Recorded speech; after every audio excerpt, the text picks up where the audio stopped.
Australia के एक छोटे से कस्बे में अजीब सी खामोशी फैली हुई थी। चारों ओर सूखा और वीरान इलाका था, जहां किसी भी जीव जंतु का कोई निशान नहीं था।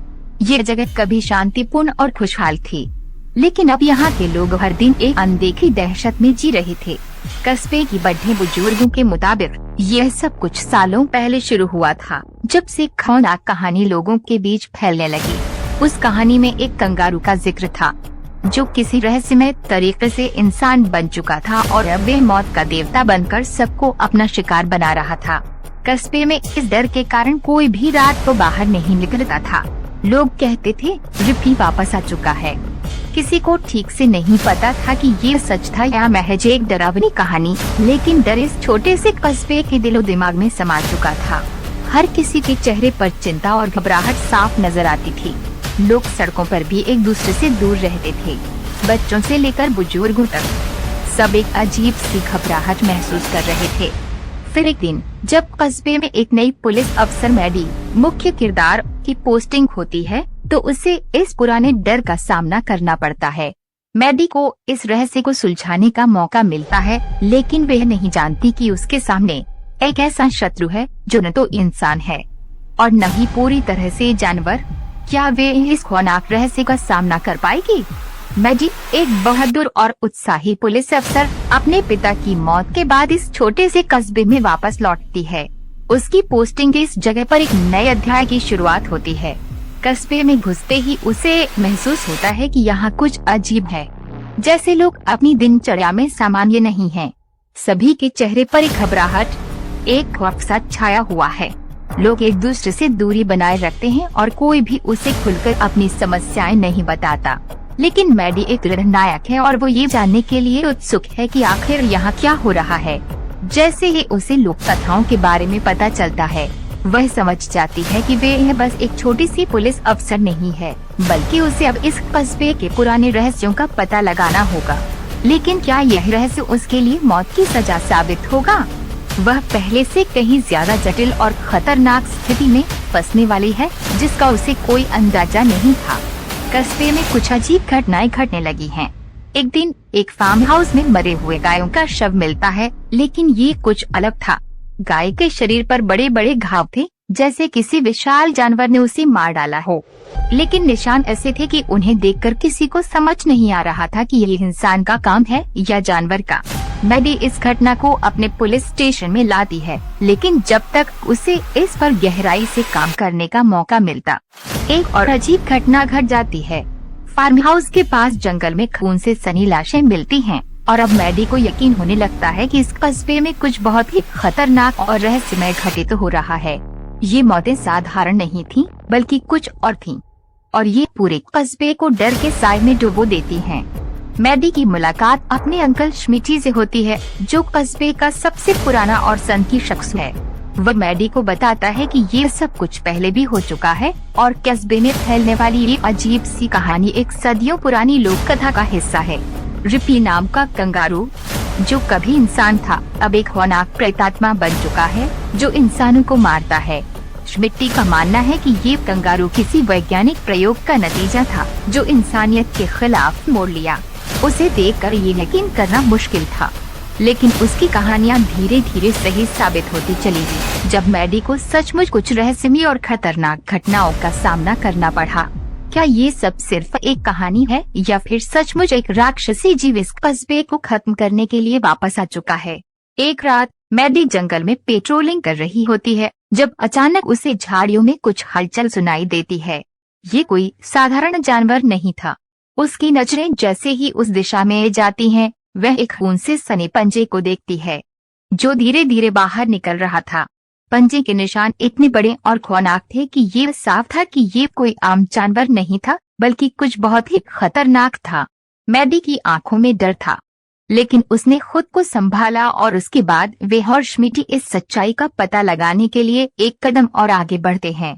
ये पंजा सिर्फ एक शुरुआत थी और अब मैडी को समझ आ गया कि वे एक बड़े और खतरनाक रहस्य के बीच में फंसी हुई है, जो अब कभी भी उसे अपनी गिरफ्त में ले सकता है।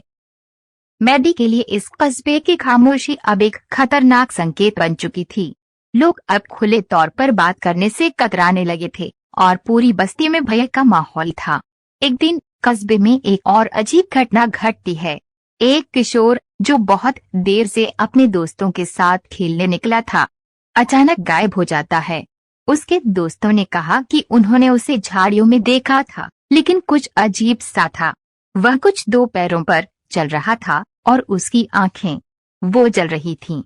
इस बयान के बाद कस्बे में दहशत फैल जाती है और अब सबको यकीन होने लगता है कि जो कुछ भी हो रहा है वह कोई सामान्य घटना नहीं है। लोगों को ये डर सताने लगता है कि शायद अब रफीक कस्बे के हर कोने में अपना खौफ फैलाने आ चुका है। इस खौफ के बीच मैडी का दिल ये जानने के लिए धड़कता है कि क्या ये सब सच में एक जानवर का काम है या कुछ और। मैडी की मुलाकात फिर से अपने अंकल श्मिटी से होती है, जो उसके सामने एक पुरानी तस्वीर रखता है। इस फोटो में एक विशालकाय कंगारू की छाया नजर आ रही थी, जिसकी आंखें अजीब तरह से लाल थीं और शरीर भी एक सामान्य कंगारू से कहीं ज्यादा बड़ा और खौफनाक था। श्मिटी बताता है कि ये वही कंगारू है जिसे लोग रपी के नाम से जानते हैं।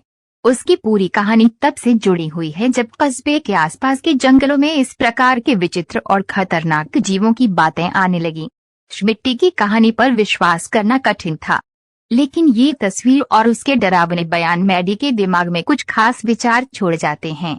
वह अब जानने लगी थी कि इस कस्बे के बारे में जितना कम जाना था उतना ही ज्यादा खतरनाक वह निकला। श्मिटी के द्वारा दी गई जानकारी के बाद मैडी और वह मिलकर एक पुरानी गुफा की ओर बढ़ते हैं, जो कस्बे के बाहरी इलाके में स्थित थी। ये गुफा बहुत सालों से किसी ने नहीं देखी थी और उसमें कुछ अजीब पैटर्न और निशान थे। जब वे गुफा के अंदर जाते हैं तो वहां खून से सनी दीवारों पर कुछ अदृश्य रूप से बनी छवियां नजर आती हैं, जो इस बात का इशारा करती हैं कि शायद ये कंगारू कुछ और ही था।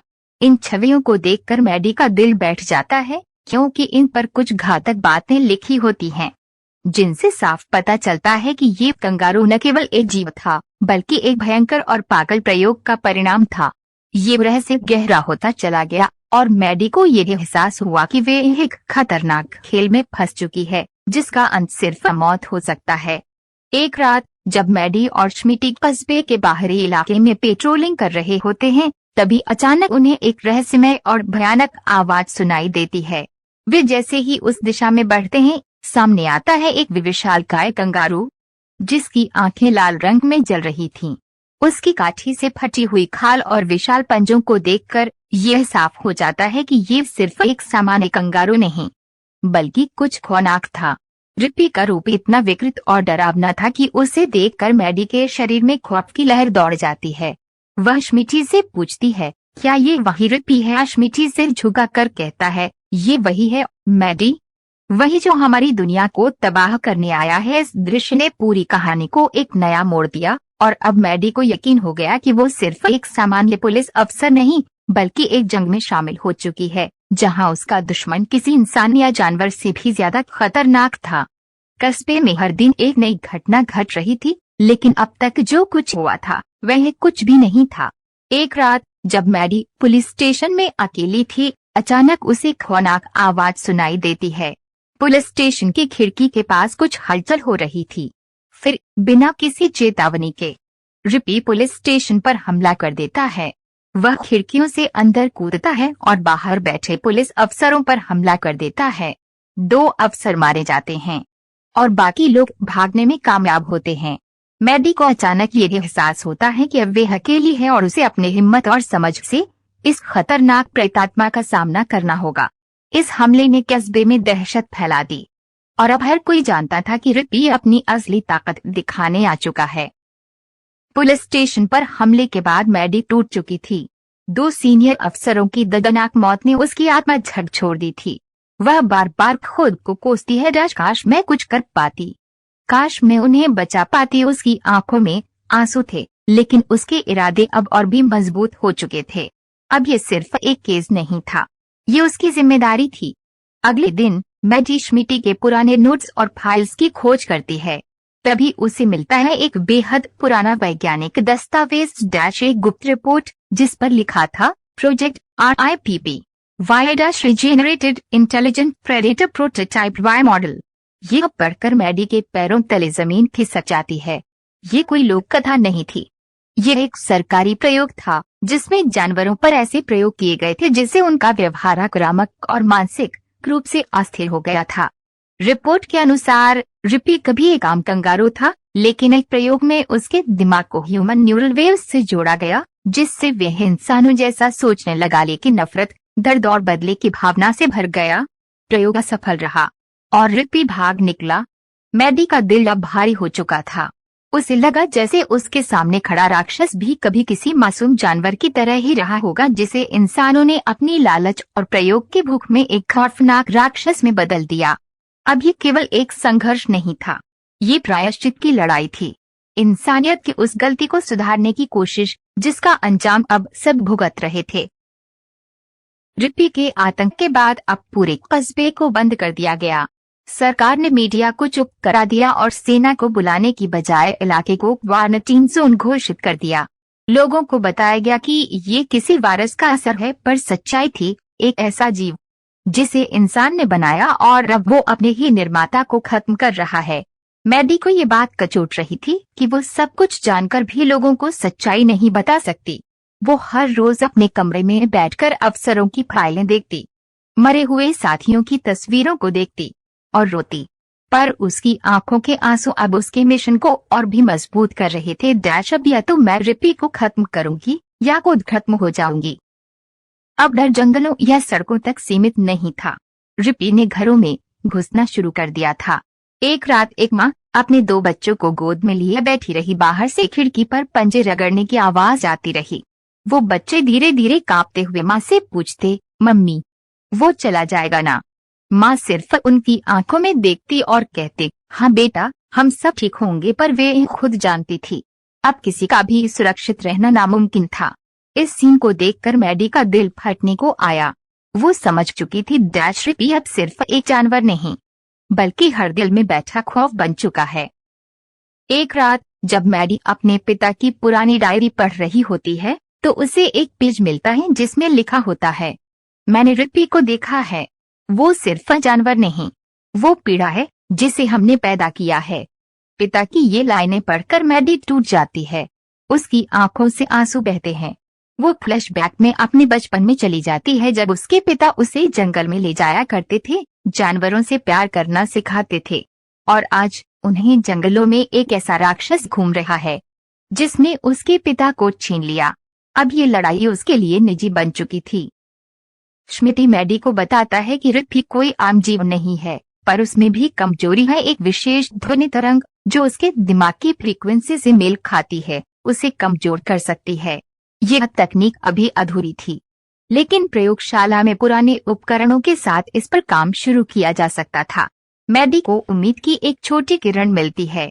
पहली बार ऐसा लगता है कि रिपी को हराया जा सकता है, मगर समय बहुत कम है। वो जानती है अगर एक भी गलती हुई तो पूरा कस्बा राख हो जाएगा। मैडी, स्मिटी और कुछ बचे हुए बहादुर लोगों के साथ मिलकर एक प्लान बनाती है। रिपी को प्रयोगशाला की ओर लाना, वहां उस पर ध्वनि तरंग का प्रयोग करना और उसे बेहोश करके खत्म करना। ये आसान नहीं था।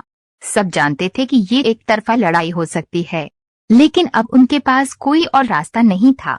ये पल ऐसा था जैसे कोई आखिरी युद्ध से पहले सिपाही अपने घर की तस्वीर देखता है, एक बार फिर जीने की उम्मीद में मरने को तैयार होता है। रात गहराती है और पूरी टीम जंगल की ओर बढ़ती है जहां रिपी को फंसाने का जाल बिछाया गया है। हर कदम पर डर है, हर झाड़ी के पीछे मौत छुपी हो जैसे। हवा भारी है, पत्तों की सरसराहट भी चिल्लाहट सी लगती है, और तभी एक भीषण चीख। रिपी सामने आ चुका है। उसकी आंखें जल रही हैं और उसकी दहाड़ पूरी वादी में गूंज रही है। एक एक कर टीम के सदस्य गिरते हैं, लेकिन मैडी बढ़ती रहती है। आंखों में सिर्फ एक मिशन, खत्म करना है इस राक्षस को। जैसे ही रिपी प्रयोगशाला के करीब आता है, स्मिटी मशीनें चालू करता है। तेज आवाजें, चमकती लाइटें और स्पीकरों से निकलती ध्वनियां। रिपी चिल्लाता है, उसके शरीर में झटके आने लगते हैं। वह बौखलाता है, हर दिशा में हमला करता है। पूरा सेटअप गिरने को है, लेकिन मैडी आखिरी स्विच तक पहुंच जाती है। वो चिल्लाती है, ये तेरा अंत है रिपी, और बटन दबाती है। चारों ओर तेज धमाका होता है और रिपी जमीन पर गिर जाता है। रिपी जमीन पर गिरा है पर अब भी जिंदा है। उसका शरीर कांप रहा है, आँखों से खून बह रहा है। मैडी उसके पास जाती है, रिवॉल्वर निकालती है, लेकिन उसकी आंखों में कुछ है, वो डर है, इंसानियत है। जैसे वो कह रहा हो, मैंने ऐसा नहीं चाहा था। मैडी कुछ पल ठिठकती है, उसकी आंखें नम हैं। वो कहती है, डैश, अगर हमने तुझे बनाया है तो तेरी मौत ही हमारे ही हाथ में होनी चाहिए। और एक गोली। रिपी की कहानी वहीं खत्म हो जाती है। सब खत्म हो चुका है। कस्बे में एक बार फिर शांति लौटती है। मैडी अपने पिता की कब्र पर बैठकर कहती है, डैश पापा, मैंने तुम्हारा अधूरा काम पूरा कर दिया। लेकिन जैसे ही वो मुड़ती है, एक दूर के जंगल में दो लाल आंखें चमकती हैं।